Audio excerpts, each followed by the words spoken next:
पिया रोज छछनेला से जिया को हमरो जिया। हमको छोड़ के न जाही गुजरात ये पिया रोज छछनेला से जिया को हमरो जिया। कवही में काम धाम करी राजा जी, कवही में काम धाम करी राजा जी। लेली ना राजा एगो लोने टेम्पू गोरखपुर से खजनी चलाई राजा जी।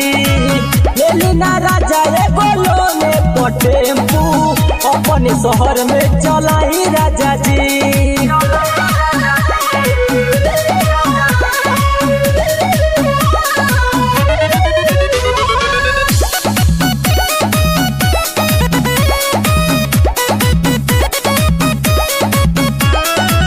तोहरा बिना ना लागे हमार मनवा दिनों प दिन पिया सुखताई धनवा।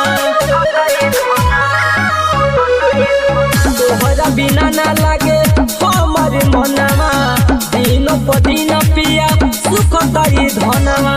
कैसे हम मन के मनाई राजा जी, कैसे हम मन के मनाई राजा जी।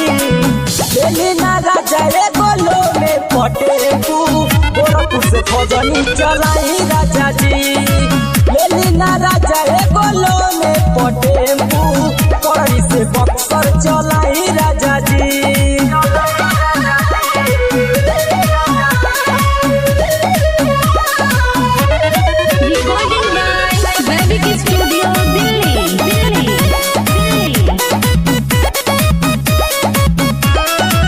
कबले हम सहब राजा तोहर गजन हो, दूरी कैसे रहब तोहसे निर्मल सावन हो। कबले हम सहब राजा तोहर गजन हो, दूरी कैसे रहब तोहसे निर्मल सावन हो। सोनू वालोक न सताई राजा जी, सोनू वालोक न सताई राजा जी।